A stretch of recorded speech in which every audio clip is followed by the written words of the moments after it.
Voilà, je réactive mon micro. On va essayer donc de reprendre dans le calme. C'est les petites surprises du direct.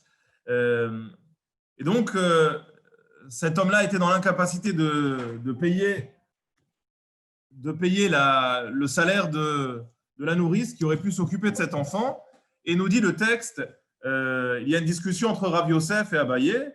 Nous dit le texte, Niftechu lo dadin kishne dadisha, il y a eu ce miracle où Akadosh Baruch Hu lui a fait pousser une poitrine féminine, Venik et Beno, ce qui lui a permis de pouvoir s'occuper de son fils et de pouvoir subvenir aux besoins de son fils. Amar Rav Yosef, et donc nous avons la semaine dernière vu cette discussion surprenante entre Rav Yosef et Abaye qui n'ont pas du tout la même analyse de la situation, ils ne portent pas le même regard sur ce miracle. Rav Yosef nous disait Boure Kamagadol Adamze Shena Salones.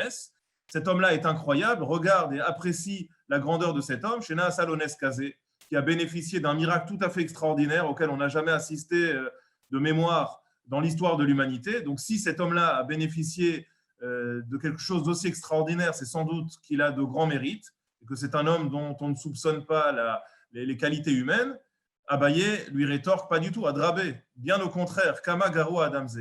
Cet homme-là est un homme qui n'est, d'ailleurs, on ne mentionne pas son nom. On avait dit la semaine dernière qu'un des éléments qui faisait pencher la thèse plutôt en faveur d'Abaye, c'est qu'il n'est pas cet homme-là présenté sous son nom, sous sa véritable identité, et même pas sous le terme de Adam. Rappelez-vous, on avait dit qu'en principe, lorsqu'on veut parler d'une personne dans le sens le plus noble du terme, on utilise le terme de Adam.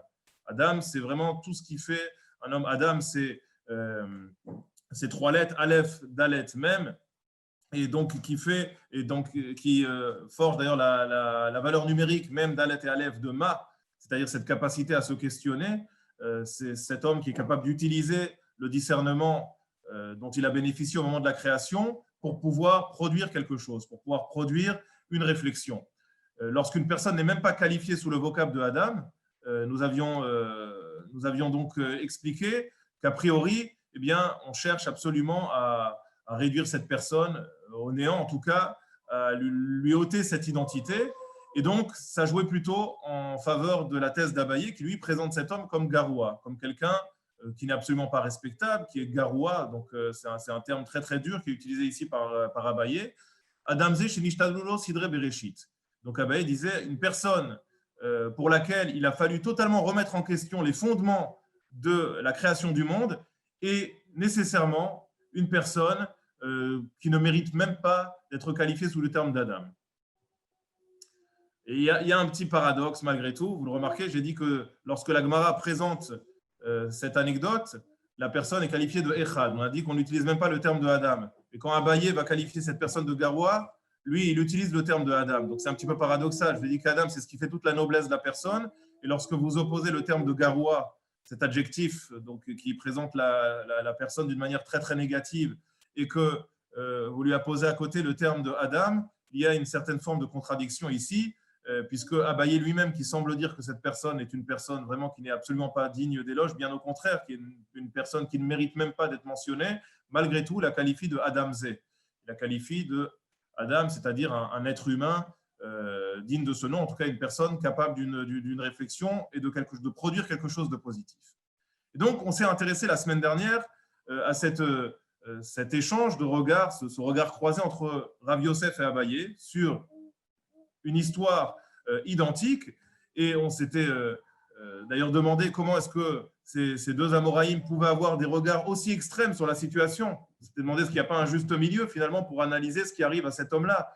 On a l'impression que l'analyse doit être forcément manichéenne, ou bien cet homme est un tzaddik, ou bien cet homme-là est, excusez-moi l'expression, presque une ordure finie, et qu'il ne mérite finalement d'exister que par son fils, qui lui n'a rien demandé et qui ne mérite pas de mourir. Ce petit enfant, lui, doit bénéficier au moins de cette bonté pendant quelques années jusqu'à ce qu'il puisse acquérir une certaine forme d'indépendance qui lui permettra par la suite de pouvoir choisir, faire son propre chemin et se faire une place dans la société. Et tant que cet enfant n'a pas encore la possibilité d'accéder à cette indépendance, eh bien, il faut faire en sorte qu'il puisse être aidé. Et cette aide, eh bien, dans la mesure où le père n'est pas lui-même en mesure de l'aider naturellement, eh bien, elle se fait de manière miraculeuse, de manière divine. On fait presque abstraction du père. Finalement, le père ne sert ici que de support. Cette poitrine qui va pousser, c'est ce qu'explique le Maharsha, cette poitrine qui va pousser sur le corps de cet homme, eh bien, n'est en fait que le support qui va permettre à cet enfant de se nourrir. Et ce qui fait dire à Abaye que cet homme-là, finalement, est répugnant, il est dégoûtant, puisqu'il n'a même plus cette dimension d'être humain, il ne sert que d'objet dans cette histoire pour donner à son fils la possibilité de se nourrir. Alors, avant de rentrer plus en détail avec une analyse plus détaillée peut-être de la pensée de Rabbi Yosef et de celle d'Abaye, je vous propose de rappeler également ce que nous avons dit la semaine dernière, c'est-à-dire une analyse beaucoup plus générale de la situation et une problématique plus générale qui était celle du Nes, celle du rapport que nous devons entretenir au miracle. Je vous ai dit que je n'ai pas choisi ce sujet par hasard. La problématique du miracle et du rapport que le peuple d'Israël entretient avec le miracle est une problématique qui va nous accompagner tout au long du récit biblique, depuis la première paracha qui est celle de Bereshit, qui est sans doute la paracha la plus complexe, la plus difficile, puisqu'elle vient poser les fondements de l'humanité et que dès qu'on touche à la création du monde, on touche à des choses qui sont complexes par définition et qui nous dépassent. Le miracle est déjà présent au moment de la création du monde, au moment de Bereshit, et la problématique du miracle va nous accompagner tout au long du récit biblique jusqu'à la dernière paracha qui est celle de Zot HaBeracha, à des niveaux bien sûr différents. Le Sefer Bereshit, on l'avait dit la semaine dernière, le deuxième livre de la Torah, qui est un livre rempli de miracles, puisque c'est tout le récit de la sortie d'Égypte, et que la sortie d'Égypte, qui est une rupture dans le texte et un tournant dans l'histoire, pas simplement du peuple juif, mais dans l'histoire de l'humanité, eh bien, ce récit-là est totalement accompagné du début à la fin de miracles. Mais que même par la suite, durant les 40 années d'errance du peuple d'Israël dans le désert, eh bien, les miracles vont se succéder les uns après les autres, bien sûr, à différents niveaux, avec des forces différentes, mais en tout cas, ce miracle est omniprésent.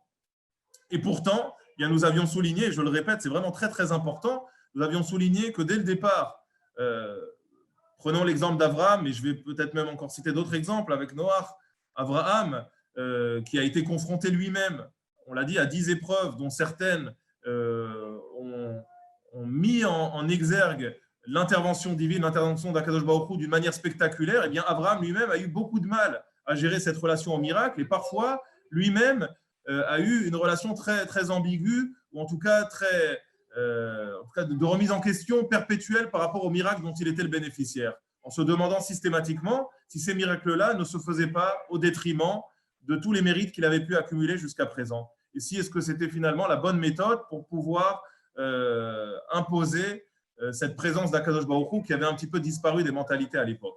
On avait rappelé, rappelez-vous, la semaine dernière, que le premier grand miracle dont Abraham a été le bénéficiaire, qui était celui de la fournaise ardente, dont il est ressorti vivant, est un miracle qui n'est pas mentionné dans le texte. Il est totalement absent de la Torah.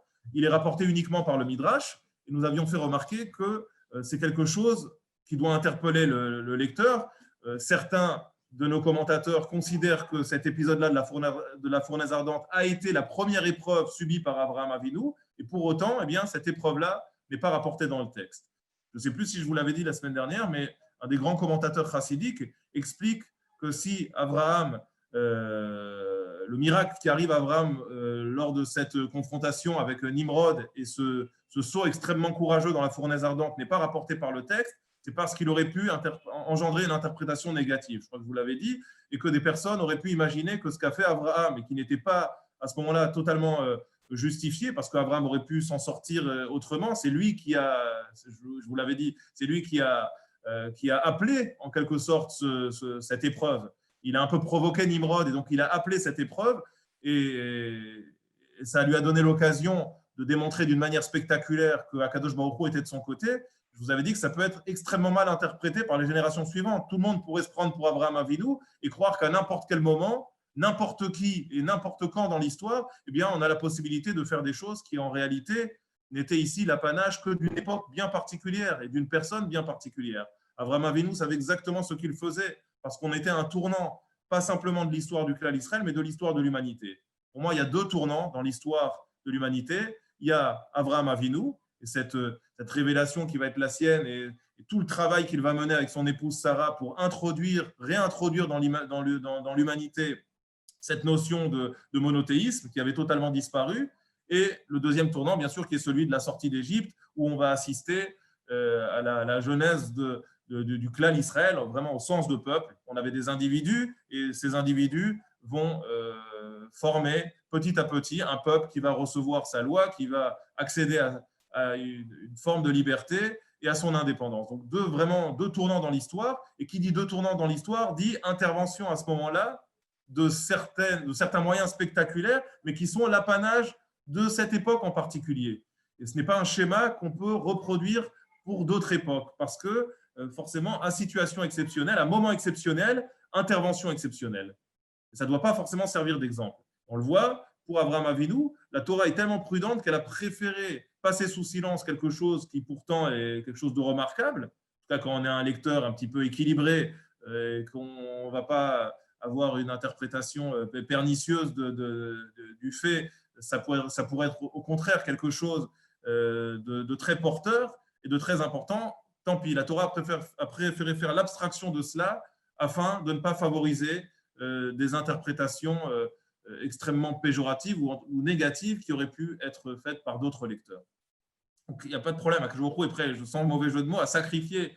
Il sacrifie certains passages, certains moments de l'histoire pour ne pas qu'on en vienne à de mauvaises interprétations. En plus, c'est vraiment d'actualité parce que ça permet de montrer quel est le regard de la Torah par rapport à cela et par rapport à ce rapport parfois un petit peu extrême qu'on peut entretenir avec cet amour que l'on porte à Kadosh Baruch Hu. Ça ne se fait jamais au détriment du rapport qu'on entretient avec les autres, et ça ne peut jamais se faire, en tout cas, bien sûr, au détriment de la violence.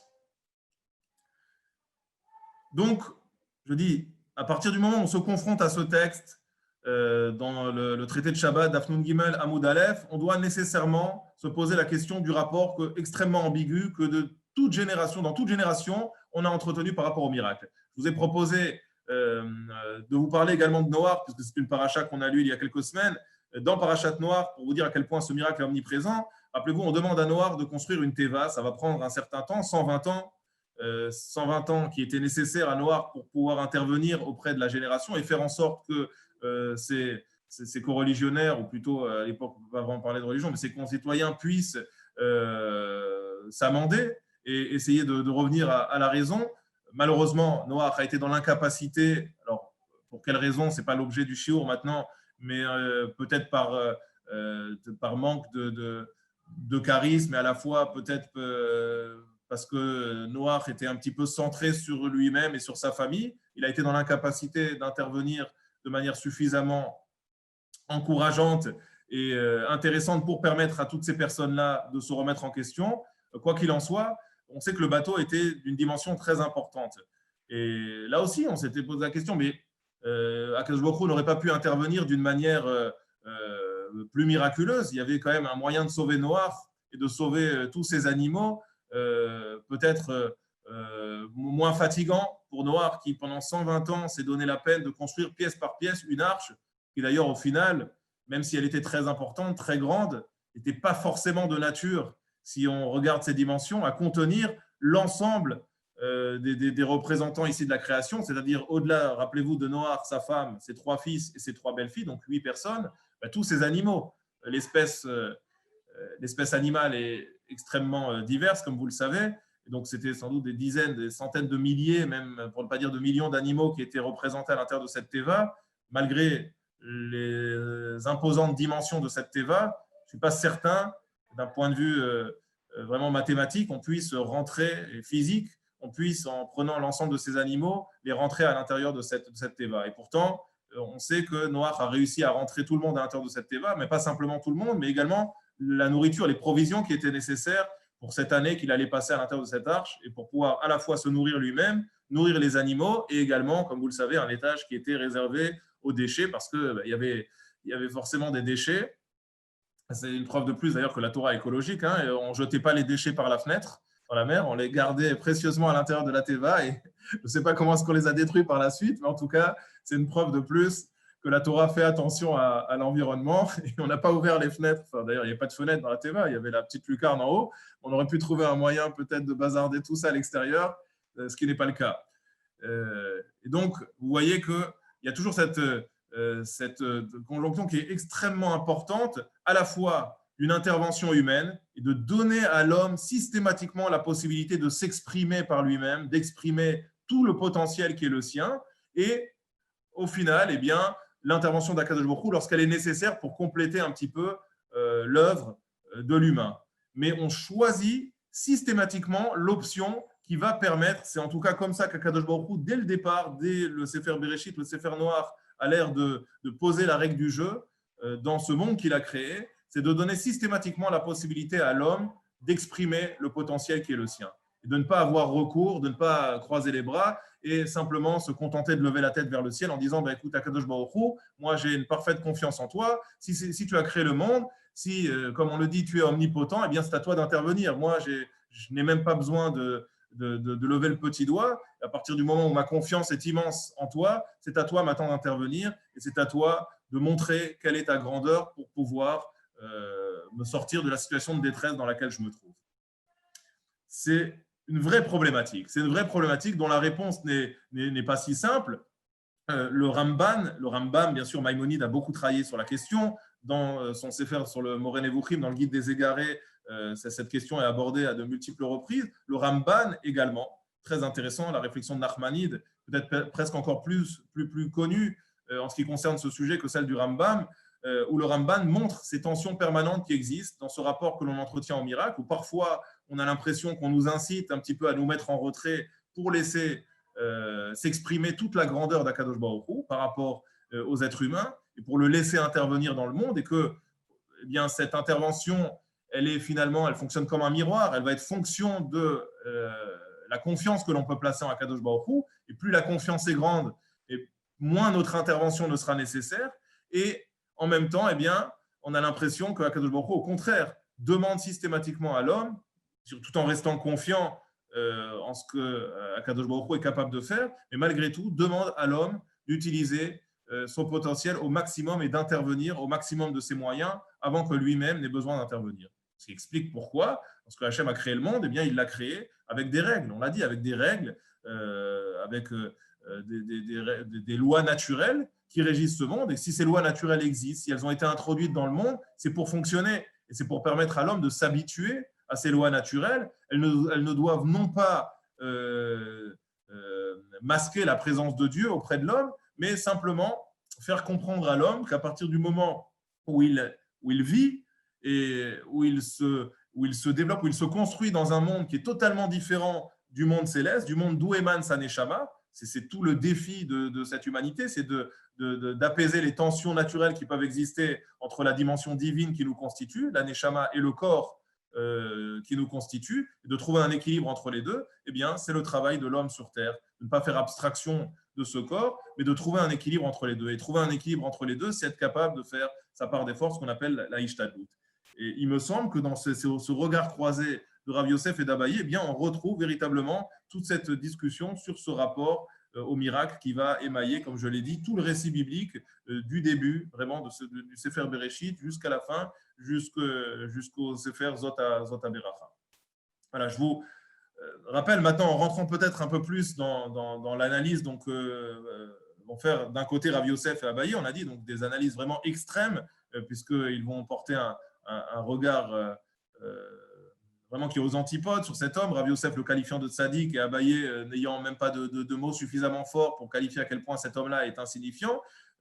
Ils vont bien sûr s'appuyer au-delà de leur analyse personnelle et du regard peut-être qu'ils peuvent porter eux-mêmes sur le rapport que l'homme doit entretenir au miracle. Ils vont s'appuyer sur des éléments factuels. Donc c'est pour ça que c'est important d'étudier les Haggadot et de comprendre comment chacun de ces Amoras, en analysant une histoire qui est, on l'a dit, extraordinaire, mais rapportée dans le texte en quelques mots, on n'a pas beaucoup de détails sur cette histoire, comment est-ce que chacun va essayer d'y voir sa propre lecture, d'y développer sa propre lecture.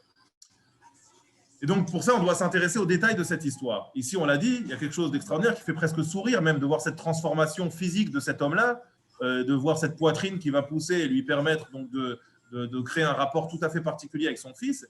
C'est ce qui va sans doute émerveiller Rav Yosef. Si Rav Yosef va avoir, je suis un petit peu la pensée du Maharsha, si Rav Yosef va avoir ce regard émerveillé sur cet homme et le qualifier de tzaddik, c'est sans doute parce que Rav Yosef comprend qu'en échappant à la nécessité de devoir faire la manche ou de devoir faire appel, peut-être même sans faire la manche, à des personnes extérieures, mettons de côté même quelque chose de très très dégradant pour un homme qui est ce besoin de sortir dans la rue, de faire appel d'aller quémander pour pouvoir se nourrir, pour pouvoir nourrir ses enfants. Mettons un petit peu cet aspect de côté et imaginons ici que l'histoire est moins grave.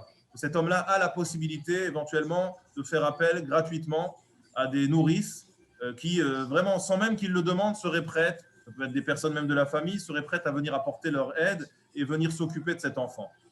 Malgré tout, il y a toujours ce sentiment d'être redevant vis-à-vis d'une personne, qui n'est jamais très agréable pour un homme lorsqu'il sait que c'est un service qui, d'une manière générale, se monnaie, se paye, et que lui, étant dans l'incapacité de payer, eh bien, se retrouve dans la situation du fragile, un petit peu de cette victime qui doit, même s'il ne l'a pas demandé, même si c'est une proposition qui vient de l'extérieur, mais malgré tout, le mettre un petit peu en difficulté. Et il y a un rapport de force ici qui se crée entre cette personne-là en face qui va, même d'une manière qui est extrêmement ici, qui part d'un très bon sentiment et qui n'est pas forcément un rapport de force voulu par la partie adverse, mais ce rapport de force, il existe. De facto, il existe à partir du moment où moi, je suis dans l'incapacité de pouvoir payer ce service, si je le souhaitais, et que la personne en face me fait comprendre qu'elle me rend ce service, même si c'est par un geste de bonté, mais en tout cas, elle m'offre quelque chose que je suis dans l'incapacité de payer, forcément, ça crée ici un déséquilibre qui ne met pas cet homme-là dans une situation extrêmement gratifiante. Donc, Rav Yosef se dit, si cet homme-là échappe à ce sentiment extrêmement négatif et extrêmement pénible, dans ce cas bien précis, de devoir être redevable vis-à-vis d'une personne, eh bien, c'est qu'Akadosh Baruch Hu, il a vu ici un tzaddik, il a vu une personne qu'il n'a pas voulu mettre dans cette difficulté particulière. Mais Rav Yosef s'intéresse également, je vous l'ai dit, à la nature ici du miracle. Quelque chose qui est vraiment déboussolant. Un homme qui tout d'un coup voit une poitrine, donc quelque chose de surnaturel, se développer et nous dit le Maharsha, en réalité, ça va lui permettre de créer quelque chose de très très intime avec cet enfant. Je vous renvoie à un texte dans la Gemara de Brachot, au début du traité de Brachot, qui va expliquer que chaque organe correspond à quelque chose de bien particulier chez l'être humain et toujours à mettre en relation avec une dimension intellectuelle ou spirituelle. Et la Gemara dans Brachot nous explique que la poitrine est en réalité le siège de ce qu'on appelle la bina. C'est le siège du discernement. Donc, il y a un rapport direct entre la poitrine et le discernement. Et là-bas, c'est intéressant de regarder les commentaires qui expliquent que ce n'est pas pour rien qu'Akadosh Baruch Hu a fait en sorte que lorsqu'un enfant, lorsqu'un nourrisson naisse, il ait besoin de se nourrir en tétant de la poitrine de sa maman. C'est parce que, en créant ce contact extrêmement direct avec cette partie qui est à la fois une partie intime, mais à la fois qui va totalement se différencier, se distinguer des autres animaux, parce que chez l'être humain, et chez la maman, surtout chez l'être humain qui se tient, chez le bipède qui se tient debout, contrairement à l'animal qui a 4 pattes, eh bien cette poitrine se trouve sur la partie supérieure. Elle se trouve à proximité, notamment, en tout cas si on prend le sein gauche du cœur. D'ailleurs, on sait que d'un point de vue médical, d'un point de vue scientifique, le corps n'est pas vraiment à gauche, il est orienté vers la gauche, mais il se trouve en réalité au centre du corps avec une orientation de l'apex du cœur vers la gauche. Et donc, en réalité, cette poitrine-là, elle vient entourer ce cœur. Et de par sa position, contrairement à ce qui se passe chez l'animal, où d'ailleurs souvent on remarque qu'elle est à proximité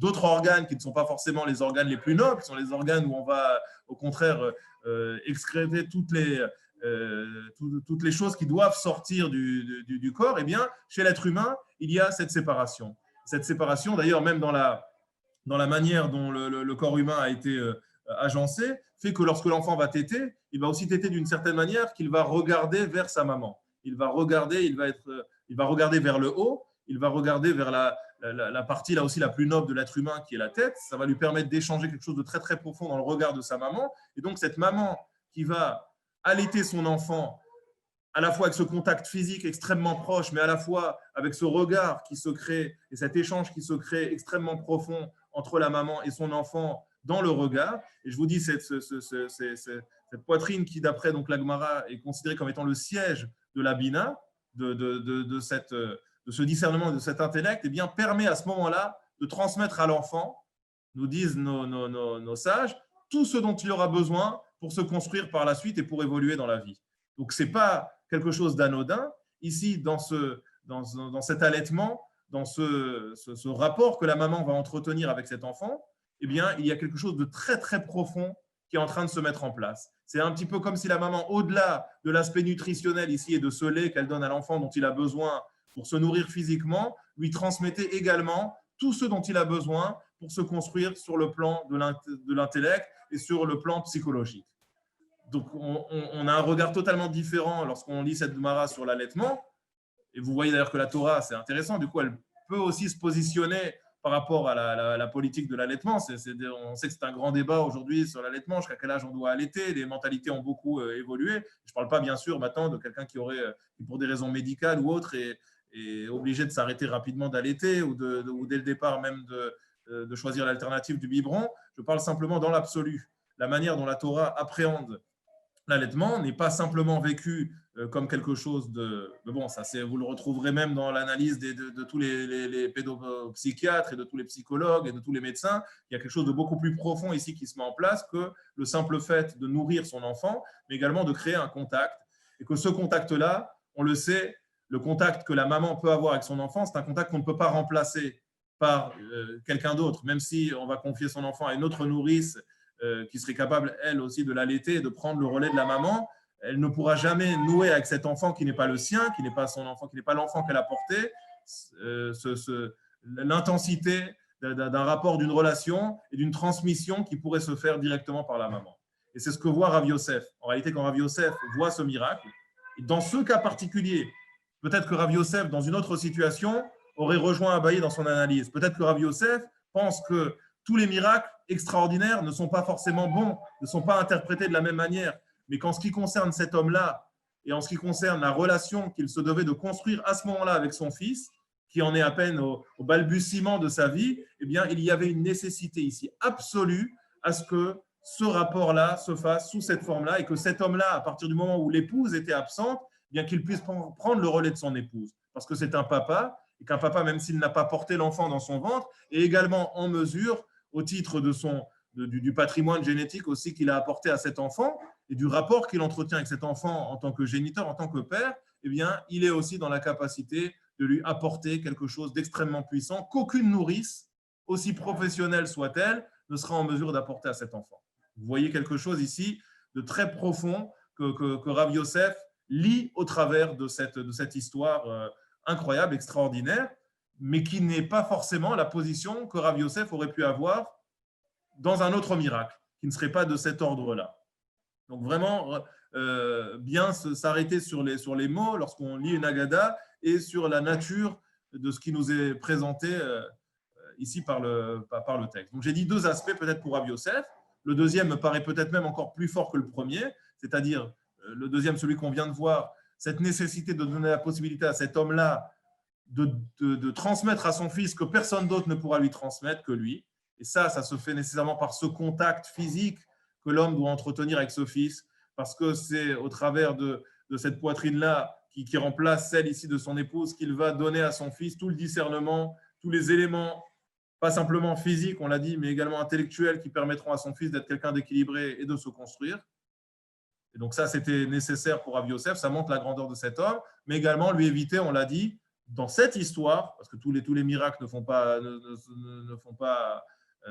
se déroulent pas forcément dans les mêmes circonstances, mais en tout cas dans cette histoire ici d'un homme qui se retrouve sans le sou, eh bien lui permettre de lui éviter de se retrouver dans un rapport de force, bien sûr non souhaité, et qui ferait de lui un nécessiteux et quelqu'un qui aurait ce sentiment en tout cas d'être redevant et redevable vis-à-vis d'une autre personne, eh bien, est quelque chose ici d'extrêmement négatif qu'Akadosh Baruch Hu a voulu éviter à cette personne. Et donc, Rav Yosef se dit, il faut quand même avoir un certain nombre de mérites, être forcément un tzaddik pour mériter ce regard tout à fait bienveillant et tout à fait particulier de la part d'Akadosh Baruch Hu. Abaye lui dit pas du tout. Ta lecture est mauvaise. Peut-être je peux entendre un certain nombre de tes arguments, mais Abaye lui dit pas du tout. Adrabe kama garwa adamze shenishtanulo sidre bereshit. N'oublie pas que là, c'est pas n'importe quel miracle qui est intervenu. Moi, j'aurais pu qualifier éventuellement cet homme de tzaddik si on avait eu un miracle, mais un miracle d'un autre ordre. Pas un miracle qui vient perturber la nature des choses. Je peux te rejoindre, Rav Yosef, sur ton analyse. Je peux te rejoindre sur les points que tu as mis ici en exergue et qui nécessitaient peut-être une intervention de la part d'Akadosh Baruch Hu, mais pas à ce point-là. Alors, vous allez me dire, mais c'est un peu compliqué. On vient d'expliquer que cette transmission, on l'a dit, intellectuelle, cet équilibre qui va se créer chez cet enfant ne peut se faire qu'au travers d'un contact physique. Et donc, il fallait qu'il y ait cette poitrine. C'est normalement la poitrine de la maman. La maman n'est plus là, donc on va faire ce transfert sur le papa. Et ça ne pouvait pas se faire d'une autre manière. On n'aurait pas pu créer une poitrine artificielle à l'extérieur de ce papa. Enfin, ça n'aurait pas créé le même contact que le papa aurait pu avoir avec son fils. Donc, si Abaye reconnaît vraiment dans l'analyse de Rav Yosef quelque chose de pertinent, il ne doit pas mettre en question ici le fait que ce soit Maaseh Bereshit, que ce soit l'ordre de la création, l'ordre naturel qui a été remis en question. Je ne sais pas, c'est une question vraiment que je me pose du coup par rapport à l'idée que Abaye peut se faire de cette analyse de Rav Yosef, en tout cas en ce qui concerne le rapport intime que le papa va entretenir avec son fils. Mais peut-être qu'Abaye voit dans le fait qu'on ait dû intervenir et remettre en question la nature pour une seule personne, peut-être qu'Abaye voit là quelque chose de plus grave qui vient totalement effacer l'analyse de Rav Yosef. Il dit Rav Yosef, je suis prêt dans certains cas à te rejoindre sur ton analyse, mais pas lorsque celle-ci nécessite qu'on remette en question l'ordre naturel. Si on est intervenu de cette manière, ben, c'est véritablement que Akadosh Baruch Hu était devant une impasse, que cet homme-là ne méritait pas autre chose. Comme je l'ai dit la semaine dernière, ben, il fallait sauver cet enfant. En réalité, lui, cet homme-là n'a aucun mérite, il ne mérite rien. Ben, à partir du moment où il faut sauver l'enfant, eh ben, Akadosh Baruch Hu est prêt à faire n'importe quoi. Et il est même prêt à, entre guillemets, à revoir ses plans. C'est un peu ce qu'on est en train de dire ici. Akadosh Baruch Hu a créé le monde d'une certaine manière, et là, il va devoir intervenir. C'est comme si on lui dit, il y a un problème finalement dans le monde, et il faut que tu interviennes. Comment est-ce qu'on peut dire ça à Akadosh Baruch Hu? Comment est-ce qu'on peut dire à Dieu qu'il a créé quelque chose ici d'imparfait ou qui ne fonctionne pas et qu'il a besoin de venir? Akadosh Baruch Hu, ce n'est pas un artisan, ce n'est pas un plombier qui a raté son intervention et à qui on demanderait d'intervenir. Donc, Abaye lui dit, si c'est ce qui se passe, si c'est comme ça qu'on perçoit les choses ici dans cette histoire, c'est qu'il y a quelque chose ici d'extrêmement grave qui vient de se passer et qu'il faut être capable ici d'intervenir pour sauver cet enfant, mais totalement au détriment de son papa, qui lui, comme on l'a dit, ne devient plus qu'un support. C'est même plus un être humain, c'est un support pour permettre à cet enfant de vivre. Et le Maharsha, lui, va encore plus loin. Je pense qu'il faut aussi, peut-être quelque chose que je n'ai pas assez souligné la semaine dernière, que je redis, mettre en perspective le miracle qui va remettre en question les fondements de la création du monde et parfois l'ordre naturel, mais qui concerne la collectivité et ce qui concerne un individu. Là, je vous avais dit, regardez, il y a eu des moments de l'histoire où, au contraire, on met en avant ces miracles comme quelque chose de fondamental. J'avais parlé de… Je suis désolé. Je vais essayer de faire un peu… Excuse-moi.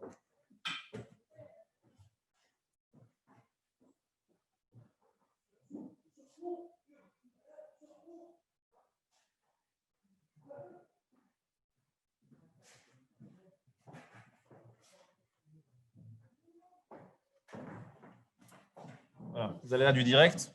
Donc, je disais, mettre en perspective un petit peu un miracle qui concerne en principe la collectivité, ou des miracles qui ont pu concerner la collectivité. Et on l'a dit, à des moments très particuliers dans l'histoire, où on était véritablement à un tournant de l'histoire, et un miracle ici qui vient remettre en question l'ordre naturel et qui concerne un individu. Un individu. Et c'est pour ça, à mon avis, que les regards ici sont aussi extrêmes. Il a dit, mais comment est-ce qu'on peut avoir des regards aussi extrêmes? Comment est-ce qu'on peut avoir une analyse aussi manichéenne de la situation? Ce n'est pas le derrière de la Torah. La Torah, en principe, elle est beaucoup plus posée. Les Chachamim sont plus posés dans leur analyse. Ce n'est pas tout noir ou tout blanc. On regarde les choses d'une manière plus fine. Et là, on voit que Rav Yosef et Abaye vont à l'extrême. Je pense qu'en réalité, s'ils vont à l'extrême, c'est pour la même raison. C'est parce que lorsqu'il s'agit ici de remettre en question l'ordre de la création pour un individu et pas pour la collectivité, c'est qu'il n'y a pas 36 solutions. Ou cet individu, il ne vaut rien, et que je viens de le dire, il utilise les derniers moyens qui sont vraiment, c'est le dernier recours pour sauver cet enfant, ou bien au contraire, cet homme-là, c'est un tzaddik tellement grand qu'Akadosh Baruch Hu, n'hésite pas, il est presque équivalent à l'ensemble de la création. Finalement, cet homme-là tout seul a presque le mérite de l'ensemble de la création et de toute la collectivité. Et donc, si on intervient pour lui, ben, c'est que cet homme-là, ce n'est pas n'importe qui. C'est un homme qui est aussi grand que tout le clan d'Israël, que toute la collectivité. Et je crois que c'est vraiment ici ce qui nous permet de comprendre pourquoi est-ce qu'on a deux regards qui sont aussi extrêmes, aussi opposés, et qu'on n'a pas essayé de trouver un juste milieu parce qu'il s'agit d'un individu et il ne s'agit pas du klal.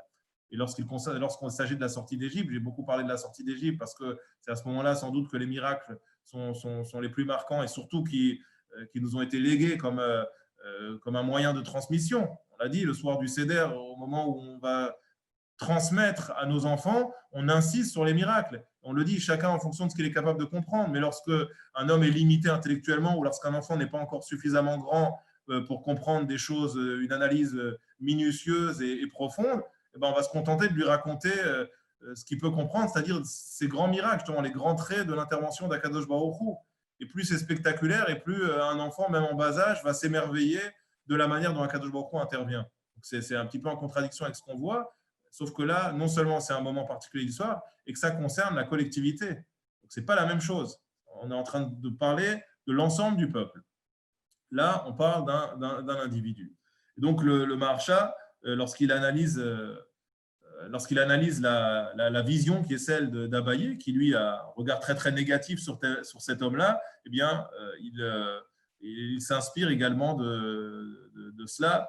Et donc, il rappelle que si on a dû intervenir pour cet homme, pour une seule personne, c'est forcément qu'il y a quelque chose ici d'extrêmement dérangeant. Et le Maharsha insiste également, ça c'est aussi quelque chose, je pense, que j'avais évoqué la semaine dernière, sur le fait que cet homme-là, il va épuiser tout le réservoir de mérite qui est le sien à ce moment-là. C'est-à-dire que, je l'ai dit, c'est le dernier recours. Changer les fondements de la création, c'est le dernier recours. Si Hachem utilise le dernier recours, c'est que cet homme-là, il a épuisé tout ce qu'il avait de mérite, c'est qu'il n'avait pas suffisamment construit, n'avait pas suffisamment engrangé pour qu'on puisse régler sa situation différemment. Et il y avait cette émission-là, Qui veut gagner des millions, où il y avait toujours 3 jokers. Vous le savez, une fois que vous avez épuisé votre joker, vous ne pouvez plus l'épuiser. C'est vraiment en dernier recours, lorsqu'on était dans l'incapacité de répondre à la question, qu'on demandait l'avis du public ou qu'on demandait au présentateur d'enlever deux réponses pour qu'on n'ait plus le choix qu'entre 2 réponses. Et donc ça, on voit qu'on l'utilise vraiment quand il n'y a plus d'autres possibilités. Donc, si cet homme-là n'a pas bénéficié d'une autre possibilité, alors que Akadosh Baruch Hu avait un panel d'interventions possibles devant lui, c'est que cet homme-là, il n'a pas engrangé grand-chose jusqu'à présent et qu'il ne méritait pas qu'on agisse d'une manière différente avec lui. Voilà. Vous voyez à quel point cette histoire-là, en tout cas, elle invite vraiment à la réflexion, comment un même miracle peut être analysé d'une manière aussi différente par 2 Amoraïm. Et bien sûr, on l'avait conclu, je vais devoir vous laisser vraiment dans quelques minutes. Je suis désolé de terminer un peu plus tôt aujourd'hui à cause de cette réunion que j'ai à l'hôpital. Mais vous l'avez vu, on avait rapporté deux autres avis, ou 2 autres, en tout cas, interprétations de la situation qui étaient plus générales cette fois-ci, qui ne s'intéressaient pas forcément à cet homme-là, mais à la philosophie, à ce qui se dégage de cette histoire au niveau de la morale. Et Rav Yehuda avait dit « Bouré kamakashim mezonotav chez la dame ». Je vous le prends, c'est l'avant-dernière ligne ici. « Chez Nishtanu alav sidre bereshit ». Regarde à quel point Akadosh Baruch Hu, lorsqu'intervient ce péché originel et qu'il va introduire la nécessité du travail dans le monde, regarde à quel point il n'a pas fait les choses à moitié. Un homme va devoir se battre toute sa vie pour pouvoir se nourrir, pour pouvoir nourrir sa famille. Et quel que soit son statut, en réalité, c'est un travail de chaque instant. Et regarde à quel point c'est vrai. Chez Nishtanu alav sidre bereshit.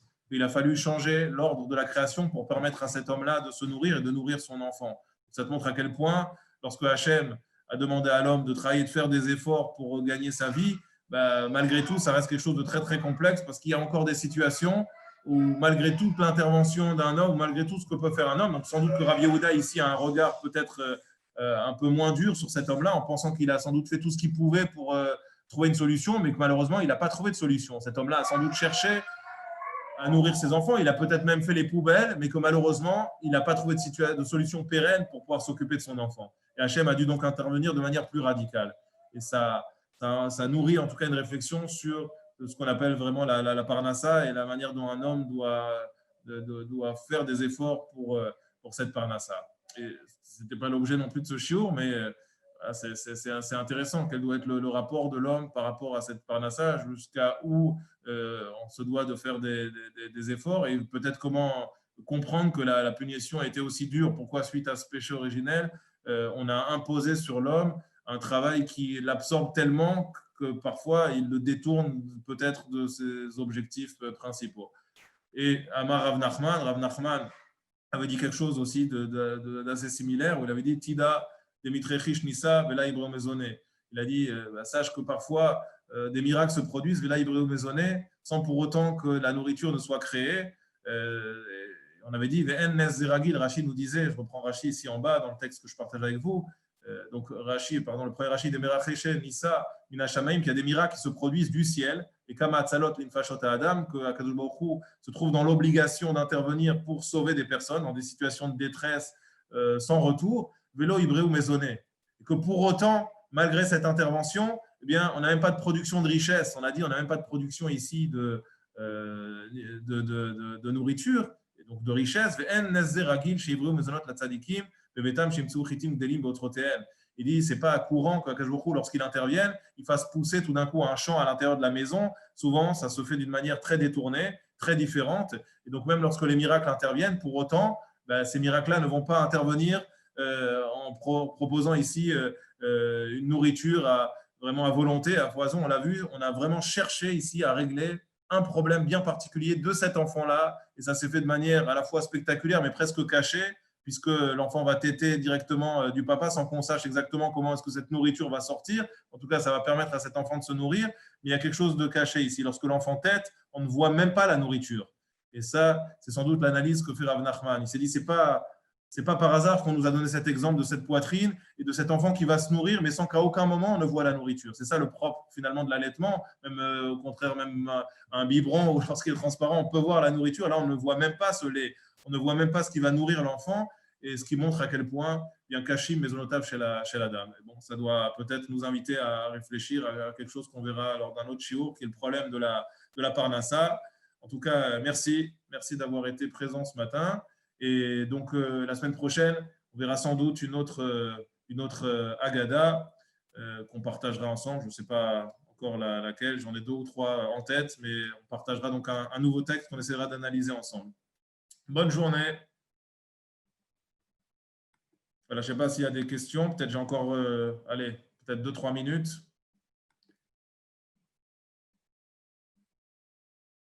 On va ouvrir les micros, là. Tac. Voilà, sinon, si c'est bon. On n'a pas la visualisation qu'Hachem intervienne pour chacun d'entre nous, alors que là, on a de l'action d'Hachem par rapport à un problème. Je n'ai pas bien entendu, Michel, pardon. Est-ce que le fait qu'Hachem…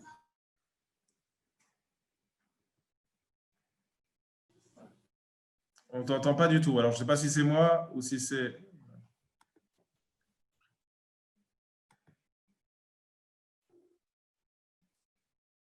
Alors, il y a un problème visiblement de micro. Bon, écoutez, alors, bonne journée. Je suis désolé. Là, je ne suis pas très fort en plus, moi, en technique. Bonne journée. Et s'il y a des questions, on les reprendra peut-être la semaine prochaine. Parce que là, je n'arrive pas à régler la technique. Bonne journée. Merci beaucoup.